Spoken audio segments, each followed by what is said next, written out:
Hi, I'm Monique Carayol. I'm co-founder of Bravery in the Boardroom. I should say the Bravery in the Boardroom movement.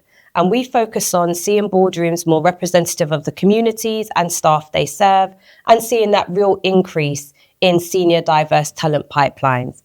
I host the Bravery in the Boardroom podcast, which we call #BITB podcast. And on each episode, I have guests who are experienced or aspiring senior leaders, either from underrepresented backgrounds or those senior decision makers in the majority who come on to share their stories of how they got into the boardroom or to senior level, but more importantly, how they're using their power and influence to drive change so that we can see environments that are more inclusive and actually welcome our underrepresented senior leaders into the boardroom. So on today's episode, and this is a special episode, this is the first episode in our BITB podcast, the Sports Edition. Throughout this series, I'm going to be interviewing a range of senior leaders and professional sports people about their journey into high performance sports. And in this episode, I'm speaking to Simon Massie-Taylor. Simon is CEO of Premiership Rugby, and this is a fantastic conversation. Not only do we hear about Simon's journey into his current role, but we also hear about what the pivotal moments were for him, both in his life and in his career. And as I said before, how is he using his power and influence to drive change, to see rugby, which has been an underrepresented sport at times, to see that difference? You'll also hear from Simon about the complexity, the challenge, and the dynamic environment that Premiership Rugby is facing as a result of the pandemic. And what has that meant for him in terms of navigating and leading the space as CEO? I hope you enjoy today's conversation. Hi, Simon. It's fantastic to have you here. So first of all, welcome to Bravery in the Boardroom. It would be really good. So as I just said to you before we press record, I do a little intro afterwards, all right? But it'll be really good for our audience to know a bit about you and your current role. Thank you for having me. You're welcome. So I'm Simon Massie-Taylor. I'm the Chief Executive of Premiership Rugby. Premiership Rugby is responsible for the Gallagher Premiership, which is the elite rugby club competition in England. We're responsible for the English teams that compete in the Investec Champions Cup, which is kind of like Europe, a bit like the Champions League in football.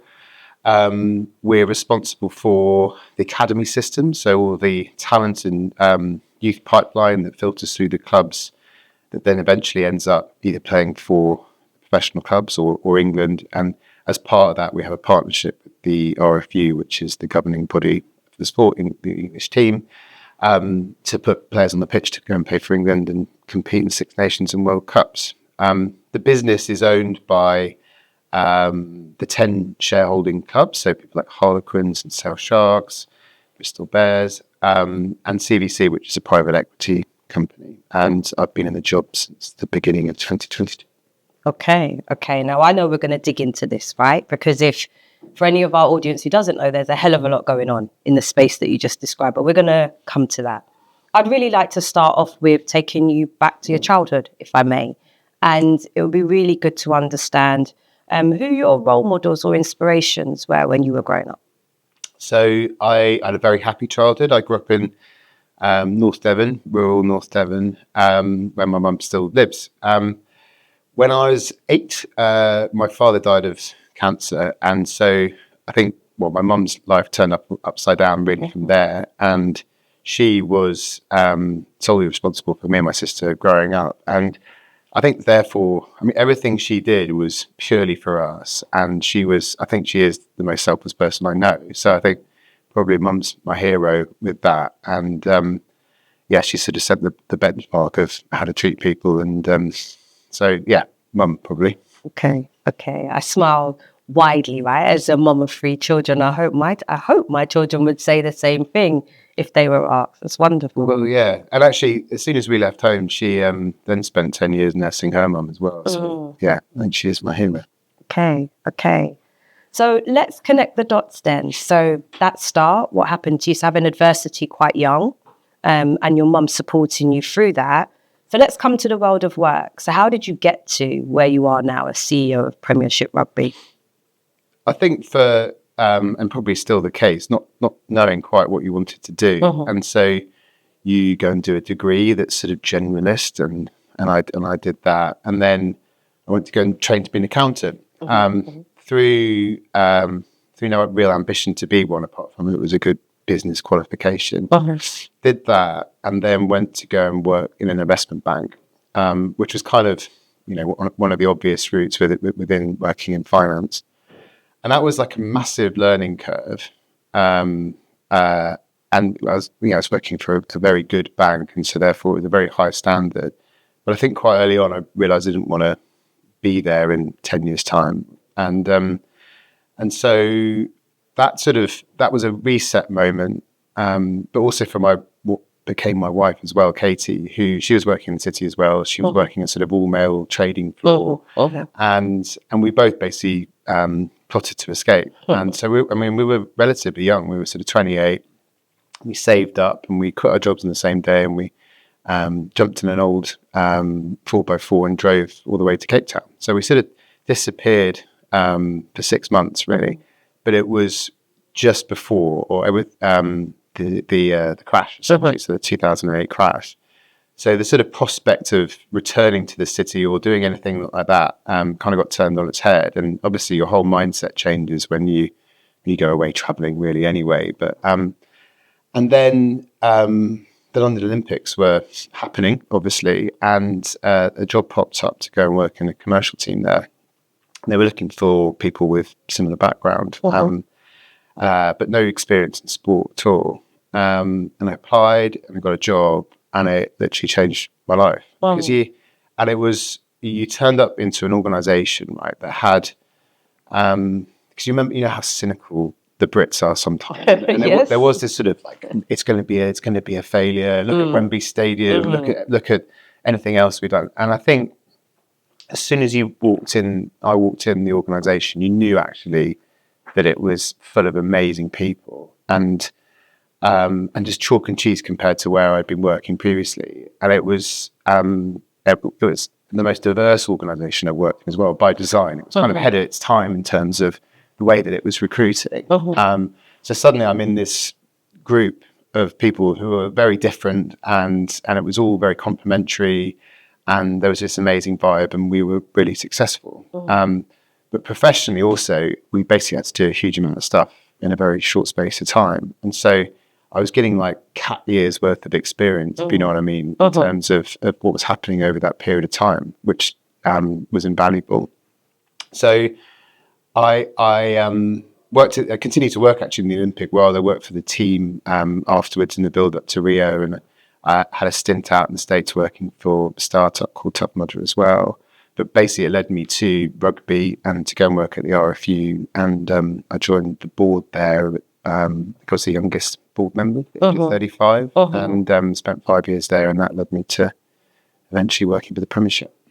So can I rewind, right? So you said something there about when you became an accountant in investment banking, you said, I knew I didn't want to be here for the next 10 years. Why? What was that?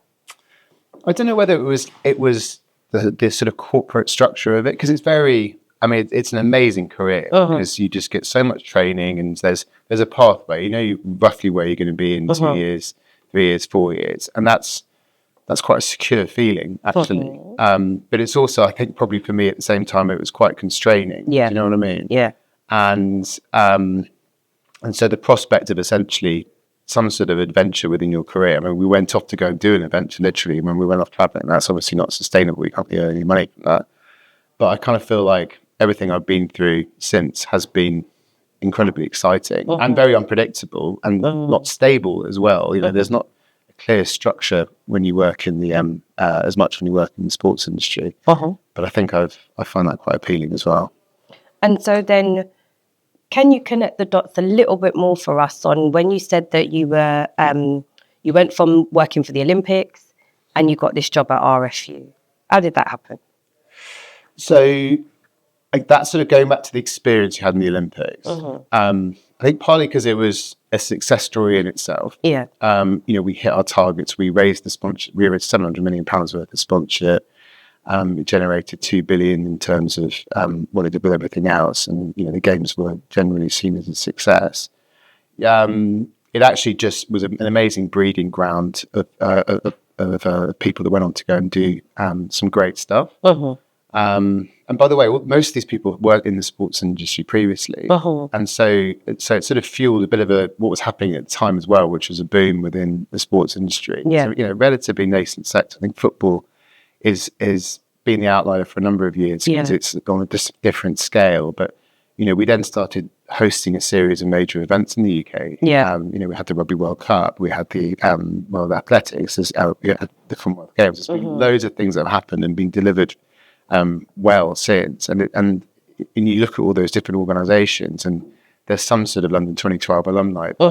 It's amazing. And actually, the cool thing is that because you're part of something big, you just bump into these people, because we all basically got sacked on the same day. So as soon as it goes, normally you leave an organisation behind. Here, 6,000 people basically just went off to the four corners, and so however well you knew someone or not, there's this sort of quite magic sort of nodding term you have with someone around, referencing back to probably what was the best part of anyone's career wherever they were, because it was so cool.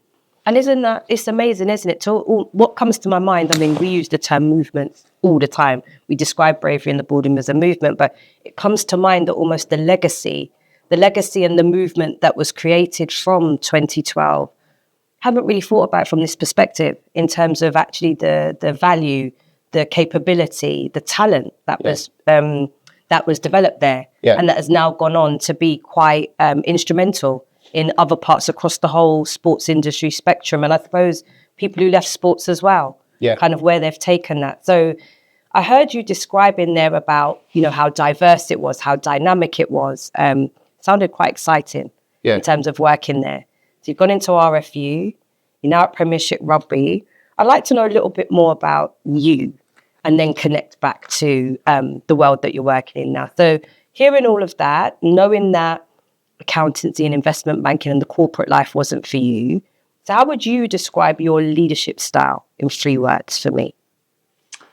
I think by nature I'm open and generally adopted the approach that you need to be as transparent as possible. And I think that actually the further you go within sport, you are by definition accountable to not only the organisation that you work in, but the public as well, because you have fans, and obviously you have players, and there's so many different stakeholders that care about sports. And that's another amazing thing. Like you're actually working in a world where people really care about it and are passionate about it. It makes people cry, it makes people laugh, and so openness is quite a key leadership quality, I think. And so I think that's an important part of it. I think I'm outgoing. I don't know. Again, you need to be, because a lot of my, experience or roles have been essentially sales roles, commercial roles. And so you sort of need to get out there. I sort of flip between whether I'm an introvert or an extrovert. There's so many times I'd love to just basically be locked in a room with Excel or PowerPoint doing my own work, if you know what I mean. But then I sort of flip to liking to get out there, and I think that's really important again, because you're a promoter basically a lot of the time. And I think I'm generally an optimist, and I think that when you need energy within an organisation, I think that's really important, especially when you're going through turbulent times as well. And I think it's interesting because what became a relatively interesting quality of, they sort of employ someone young because they're going to have energy and they're going to have new ideas, and that's part of the sort of optimism brand, I'm sure, that people appeal to.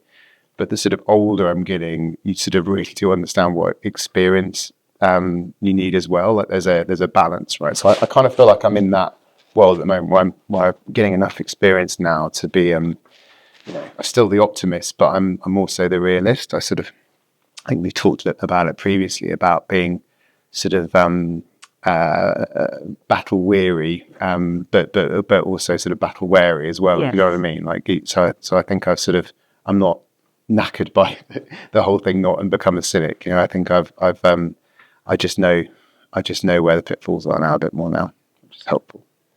And so connecting what you just described there, like you said about your experience, your energy, your openness. I mean, when you spoke about stakeholders there, I thought, would you describe the media as a stakeholder? For sure. But connecting that up then and what you were saying there. So now you are in the CEO role, you are in the hot seat.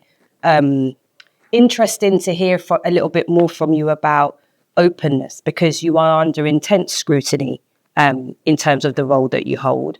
And for our audience who may not know about some of the current dynamics happening in the world of rugby at the moment, it'd be really good for you to tell us a little bit more and why what you were just describing there about what you bring to the table. I mean, I'll probe you a bit more after that, but why that's ever more important at the moment. Yeah, tell us a little bit more about where rugby's at. Right? So the pandemic impacted all of us, and I think everyone's got a sob story about how it affected their businesses, and legitimately so. But I think sport got really hit, and in our market, or in the UK, you sort of have to look at everything apart from football almost, because it's just such a different beast, right?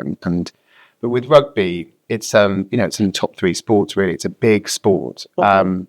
And it serves a lot of communities, but it's still quite nascent in terms of an industry. Really, it was only professional in 1996 or whatever. So it was going on this journey, and was going on a journey of growth. It's continuing to grow popularity in crowds and TV and commercial and everything else like that before the pandemic, and then the pandemic happens, and what happened within club rugby is that these clubs are all reliant on individual club owners to support the club. And what's not uncommon in sport, certainly in football, is that they were going through a period of growth and investing, and so therefore they were loss-making clubs, right? But then when you have a pandemic, and there's no crowds there, but you're still having to employ your players, which obviously your biggest cost. It just put a huge amount of pressure on the system, hundreds of millions of pounds worth of impact, which the burden all falls on the owners of these clubs. So there's a sort of, any one of those could be a single point of failure. And so during that period, they borrowed a load of money from the government, which frankly, if that hadn't happened, they would have all toppled. But then they sort of came out of the pandemic, and then facing what became the recession, inflation, and war in Ukraine, and various other things, all affect the economy and definitely affect what people are spending on the sport and how quickly you can recover from it and what you can borrow and all this type of stuff. It was always going to be difficult. Now, I was working in the RFU at that stage, and then got recruited in to go and be the chief exec just as we're coming out of the pandemic and it was very clear that there were some clubs that weren't going to survive. And so I had to essentially manage the crisis of what became 3 clubs going into administration. And basically my role beyond managing the immediate crisis was to get us to a place where we can stabilise and grow again.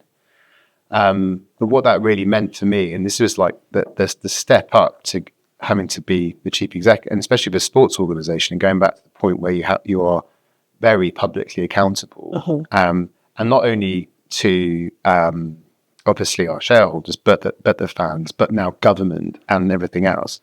That suddenly was sort of a different world for me. And again, you go back to sort of cat years worth of experience. I mean, I think what I experienced in those first 18 months of the job was pretty extraordinary.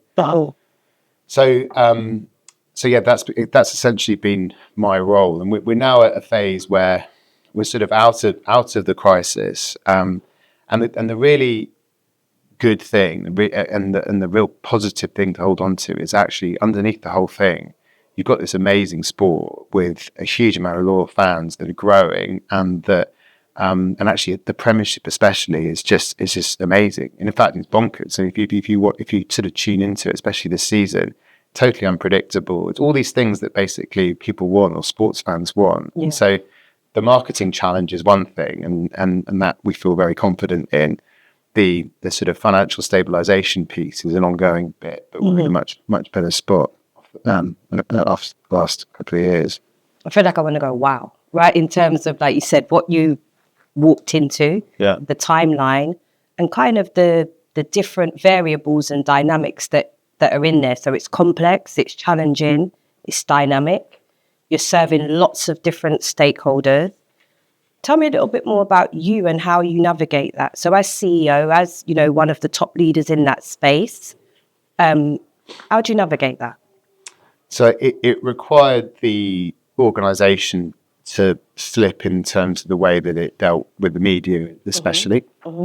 I think it wasn't the governing body like the RFU where I worked in, where they have, because their remit's so broad and, you know, essentially they're a membership organisation, they have to communicate on a very regular basis. I think the Premiership probably was quite reserved in that, and that just wasn't an option when it came to having to explain what was going on. Now, in and amongst this was the fact that, you know, I had no real media experience at all. I'd never done a press interview. I'd never been on TV. I'd never had to deal with government, and so I was suddenly it was sort of 0 to 100 miles an hour. Yeah. And actually, it's sort of I just had a flashback now where I got given some sort of emergency media training. And it was under video, and this he's a BBC journalist actually, and he does his training as a sort of extra income, and he's so nice, right? And he comes into the room and he goes, "I'm going to do this media training. We're just going to ask about this one. So are you ready?" I was sort of confident I'm ready to go, and his camera's there, and the red dot goes, and suddenly he just turns into this different person, and he just skewers me, and I don't know where this video is, but if it's the most embarrassing thing I think you've seen, and so I just was almost haunted from day one, going, "Christ, you can really screw this up." But then almost immediately I was having to go out and having to communicate this. And so, that in itself was a learning experience. But I think what I learned from it is however difficult the situation, if you're clearly transparent and you're honest with the public and whoever you're speaking to, then that will help in the long term. It may be very difficult in the short term, but at least you're trying to explain. And I think, I'm constantly thinking with, everything sort of coming up, whether we are communicating it enough, whether fans are going to get it. I think that's sort of moving into how you run an organisation. I think any business is in danger of being quite insular in terms of the way that they deal with things. You get caught up with internal stakeholders and everything else. And unless you're sort of really thinking about how your customer feels about it and your fans feel about it, then you're going to miss the point at some point. So always got to be sort of conscious. So that's the main thing I think I learned with it. I made loads of mistakes along the way, but I think it's sort of the experience is hopefully going to stand me in good stead. So those fundamentals are still the same, almost in what you're saying there, isn't it? Be open, understand your audience. I think understand your customers in this scenario, like you said, your fans, understanding them, being as open as you can be with them, being clear. And it sounds like not crumbling if you make a mistake. So if you saying there you made lots of mistakes, maybe not doubting yourself is what I sort of say. Is that what you'd say? And I'm getting at this in terms of it is complex out there, and it is complex in sport, but I think it lends itself to what a lot of our senior leaders may be facing. And one of the things that I really always want to come out of the conversations we have here is thinking about, for someone who wants to aspire to be a senior leader, and to be a senior leader in sports and high performance, high pressurized political spaces in sport, what is it that will stand you in good stead? And I can hear from you your experience, but also I think your bravery in some of what you just described there. So if I ask you this question now, what if anything scares you then in terms of the brief that you hold and navigating it in the current climate? I don't know. I think still you get, what people think of you in terms of, and I think you, in some respects, you're on a bit of a hiding to nothing if you run a sports organisation, because there's always a perception that you're doing the wrong thing or anything else like that. And you don't have to go too far down the sort of Twitter comments bit to get some feedback. You know what I mean? Yeah. And actually, I think in itself, you need to sort of try and understand that. However, because a lot of the time, I think people misunderstand things, or it hasn't landed. I mean, it's quite interesting. Like literally today, we've just had this amazing Christmas period. Everything, like the TV numbers are insane. People are turning up in the stadium like they've never done before. And it went out on LinkedIn. It was on boom, and the first comment was, "That's all well and good, but the attendances are going down." So you put out a clear message, and yet people's perception or haven't read it right or whatever, and that so you're still having to battle against. Sort of, it's a communication thing, clearly, and it sort of just says you can't communicate enough around stuff, and then people will still think something. But you do have to speak to people. I made the mistake a few times of actually DMing people on Twitter saying that I'm here. I want to get some feedback. And you do get the feedback, but you also get sort of apologies saying, "Yeah, sorry, I get a bit emotional on Twitter. I know, I love the sport, all this type of stuff." So you have to sort of you really understand, what those types of conversations are amongst fans. And I just probably the most formative conversation I had was she had 3 daughters. She was a Wasps fan. She travelled basically the best part of 4 hours every weekend to go out. She was a season ticket holder. She was bereft through the whole pandemic period where she couldn't go and watch her team with her girls. And then, pretty soon afterwards, they've got nothing. They've got no... because following a sports team is part of your identity, right? It literally is. For a lot of people. And then something that goes away, you just realise, how tough it is. And I think, you bringing that into sharp focus, because think about the business end, don't you, of the sport, and kind of where you opened our conversation when you were explaining that to us, the setup at Premiership Rugby, and you think about, like you said, okay, we're trying to help clubs survive here and navigate through this. But as you say, keeping that fan, who's lost their club and, like you said, lost part of their identity, lost part of their lifestyle, how do you keeping that at the forefront of your mind when you're making decisions, when you're communicating? Like you said, it sounds like that's absolutely crucial in terms of being able to deliver your role successfully. Yeah, completely. But it's again, you can get stuck in a vacuum, because if you think about the stakeholders you have to deal with when you're a sports organisation, they're all very different. Like we've got a private equity investor, we've got club investors who are very different to the private equity investors. We've got the government and DCMS, and now the Treasury within that because of the loans. Again, a very different group of people to communicate with. So the sort of stakeholder management bit is you get caught up in that massively, because that's part of the role. It's fundamental. But can you spell out DCMS for anyone who doesn't know? At the Department of Culture, Media and Sports. Thank you. So that here, Bravery in the Boardroom, and you know this because we spoke about it before, one of the key focuses is about seeing boardrooms more representative of the communities they serve. A couple of things you mentioned in our conversation so far about where your wife was working when she was in a male-dominated environment, being the youngest board member when you got onto the board. But from your perspective and your opinion, what more can be done to turn the dial now in rugby in particular to see boardrooms more representative of our wider community? Yeah, I mean, if you look at where rugby starts from, then there's a perception that it was a male sport, and it was a sport played in public schools, and it was played in a certain part of England, etc. So you sort of come from there, right? And if you sort of fast forward to where we are now, I think it paints a different picture to what people think. So you look at the number of people playing rugby in England. There's about 12% of people who are from ethnically diverse communities. So it's broadly representative in terms of people playing.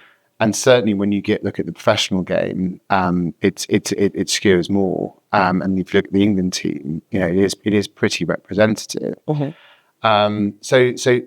But there's still frankly growth and opportunity in a load of different areas, which is where the governing body certainly is focusing, but also the Premiership clubs. And so, we've got a number of initiatives that we focus on, again, working in underrepresented areas and also economically struggling areas as well. Because it's not just a CSR thing. This is a commercial thing. This is where our growth is going to come from. We've been talking to a certain audience for a period of time, right? But then you start looking at representation, and actually, again, it's quite a positive story in the fact that if you look at the RFU board now, I think it's 42% female. I think it's about 18% ethnically diverse. So it is a much more representative board than perhaps it was 10 years ago. But I think there are issues that without a doubt, and I think some of it is remedied by education. So there are there is the number of people that have experienced some sort of prejudice within the professional environment is probably representative of society, but is not tolerable within a sporting environment. Especially if you think about part of the DNA of rugby is by definition diverse. The fact that you can be big, small, fast, strong, it's a sport for all. It's it's a metaphor for all shapes and sizes and backgrounds. And that kind of, again, manifests itself in some of the rugby clubs that are around the UK. But in the professional environment, you've got this danger of cultures breeding, which aren't necessarily the right ones, right? Because if you think about it, if you're a professional and you go into an academy system, you're basically hanging around with the same guys. From the age of 14, 15, potentially up until the age of 35, 40, right? For sure. And I think, where, I grew up in Devon, right? But then my horizons were broadened by going to university and going to work in London and going to travel and stuff like that. You don't necessarily have that experience if you're a pro, right? Because you're, so whatever culture exists within and can sometimes be dictated by a relatively small amount of people needs educating in some form. To have a broader and the right view, how the world works. So I think that in itself is quite a big thing within sport and within rugby, and there's lots of education programs that have been put in place with the RFU, and we work with them as well to do that, and the RPA, which is the Players Association, are a big part of that. But then it's another sort of, I guess, data point or reference point I have around diversity within the sport is that. So during the build up to the 2015 World Cup, actually, which whenever you have a big event like that, it's a big opportunity to try and broaden the network. And the RFU worked on this thing called All Schools, which put rugby into 750, I think, state and secondary modern schools that were in underrepresented areas, or a lot of them were. And so therefore, the diversity stats within there were fantastic in terms of participation. But then the conversion of those people that were playing at school into clubs was poor. Yes. And then you realise why. Yes. And it's about recruitment, and the fact that when you get taken into that club, if you don't, if there is, and it's all about the coaches, right? So if you don't see a coach there, or a mentor, or a sort of an inspirational figure there that looks like you, then you're less chance of going there. So that all gets sort of that those barriers need to be broken down. But so there's, I think, whereas rugby within it, I think it's inherently got a challenge in terms of diversity. But I think it's been such a focus, both commercially and culturally, that I think it's on the right journey. I think it's really good to hear you unpack. So you could have sat here with me, right, and just said, okay, here's the stats, it's better. Look at the representation, it's better. What I think you've unpacked here, though, is the understanding of, okay, yes, we've had initiatives, but this is where I can see they've fallen down. Yeah. This is where the gap is. This is why. These are some of the equity barriers that we really need to understand and remove.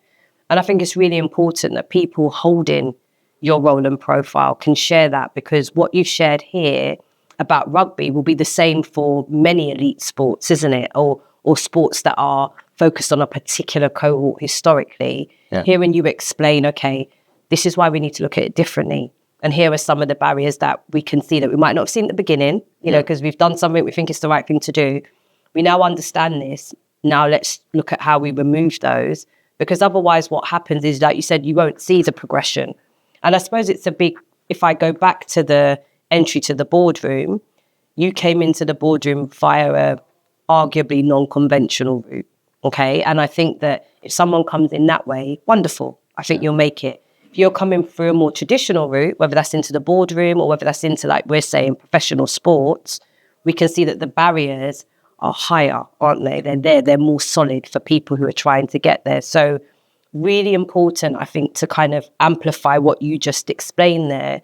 And for other colleagues, holding your roles within rugby or across other sports industries, other sports areas, to be aware of it and understand it, because otherwise we're seeing a lot of emphasis on grassroots participation, and it's not wrong, but it's why I think, like you described, we're not seeing the conversion happen. Yeah. And actually really being honest. You were very honest in what you explained there about, if I use my language, the cliques and cultures that can be developed. And actually, it can be quite a small cohort of people who hold that power, isn't it? And who determines who's in and who's out. So thank you for unpacking that. And I think for yourself as well, hearing from you about why, like, as you say, you're a man of privilege, right? You're how you show up, who you are. You're not usually going to have a problem navigating spaces, but hearing why you have a different lens, the diversity that you've experienced, what broadened your mind. Because I think this assumption of people just saying, okay, the UK working age population is more diverse than ever. The UK population as a whole is more diverse than ever. Therefore, people are just going to understand how to lead and develop dynamic, diverse teams. It doesn't work that way. It's never been part of your life and never been part of your culture, and it's not affecting you. Not everybody's going to have the empathy to just go, oh, well, I just want to understand this. So I think there's something about the commitment to want to do it. And I think there's something about the responsibility. And just hearing you talk about that, it's really, really helpful to hear it from that perspective. Do you know what, though? It's bread and butter for us from a marketing point of view, because going back to the commercial imperative, we are needing to unlock audiences that we don't currently speak to, right? So it's sort of all within that. And that, by the way, that counts for, the youth audience and everything else. Like, so you sort of segment your audiences and you target them and that sort of thing. But I think, although we don't run the businesses, you do sit over 10 individual clubs and businesses who have limited resources, and, a lot of their organizational focus is literally how many tickets they're selling next weekend, rather than, what are sort of organizational hygiene factors, really. So it's a bit like brushing your teeth, right? If you don't concentrate on that every day, at some point you're gonna have a massive dentist bill. And I think my shock moment there was actually very early in my role, and an ex-player, Luther Burrell, who spoke very passionately and very honestly and bravely around his experience within certain professional rugby clubs, right? Yeah. And that was a jolt moment, right? And my feeling out of that was, one or two more of those types of things. It doesn't take much to sort of really shock a sport, and that's a real wake up moment. If you look actually what happened with English cricket, what happened with Yorkshire, that was sort of a really big issue that needed really unpacking culturally. So you don't need those moments to basically shock you back into where you should have been in the first place. And so the sort of hygiene bit is a constant reminder to clubs of however big or however small, you need to be on this, and you need to be on a journey. You need to constantly be looking at it, because it's otherwise it makes business sense, is what you're saying as well, isn't it? So if it's not triggering you personally to say, who are we not serving and why, well, you're not going to have the best business if you're not looking at diversity and who you're serving in that respect, especially in the UK now. So if we haven't scared everybody off about being, an exec in the sports world of what we've shared in the conversation, what advice would you give? What specific advice would you give to, any of our listeners who are aspiring to progress in sports leadership and management? What specific advice would you want to share with them? Well, I can't. I mean, it's a massive privilege to work in sport, like because it's it's not doesn't feel like a job a lot of the time because it's so interesting and you I think even if you're not necessarily passionate about the sport you're working in, it's impossible not to just feed off the passion that exists in and around it. And that's whether it's the people that play it, or the fans that watch it. And so I can't recommend that enough, to have something that you work for that has a purpose, right? And sport on whatever level has a purpose, right? And it has an impact, has a social impact, right? And so that sounds very virtuous, but it's true, right? So I think working sport is great from that side of things. I think as a career, it's not structured in certainly in the way that it would be if you worked in the real world, right? You go and work in places where there's graduate schemes and everything else like that. It's still quite entrepreneurial there, and so therefore the sort of you are though sort of judged essentially on your experience and that you've got, and I've been really lucky in the different areas that I've worked in within sport. It's either gone through high growth or turnaround, or a mixture of the both, and so therefore within that gives you a lot of experience in a relatively short space of time, because it's unstructured. If you lean into it, then you can benefit from those experiences. That all said, there's so much transferable skill from outside the industry that the industry can learn from. And so there's been a big suck in of qualified people, I guess, probably like myself, marketeers, people that work in brand, people that work with customers, people that work in venues, people that work in major events. It sucks in a lot of really good talent from all those different areas.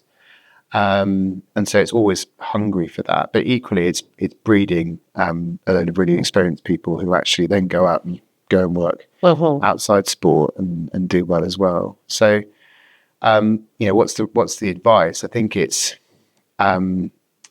either amass as much experience in a short space of time early on in your career in the sports industry, because then you'll naturally escalate.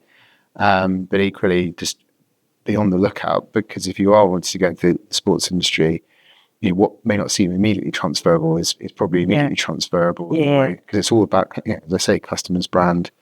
So that's kind of my advice for what it's worth. But I would say that I have been extraordinarily lucky, and I think and that London 2012 moment was my break there, really. So a bit of luck, I think. Saying yes is what I've heard there as well, and being the first in some situations. So kind of stepping a little bit into the unknown, but maybe backing yourself. So in all what we've just unpacked and the current state of play that you're kind of leading, I know you're very busy. So I know we got this into the diary, and I'm very, very grateful that you gave us some time. But how do you maintain balance for yourself and maintain your well-being? It's a question I always ask our senior leaders who come on here. I sleep really well, right? I don't understand. Well, do I respect? No, I don't. I just don't get the people that can survive on little sleep and stuff like that. Like I've had jobs, and we all work hard, but where you sort of pull all nighters, or you and I don't think people can, after a period of time, can function properly. So I sleep well, and I think that's an important thing. I've got a dog, which I think naturally makes you exercise and get out and about, and that's always a good thing. I've got 3 daughters who I spend a lot of time with. I'm watching my eldest in her first netball game on Saturday, and literally I can't wait. So, but all that is good, I think. Okay. So we have reached the end of our conversation. I think the first thing to say is thank you so much for being open. I think your leadership style and value that you described definitely has come through in what you shared with us today. So really appreciate it. And thank you for being our first guest on our sports edition. Thank you for having me. You're welcome.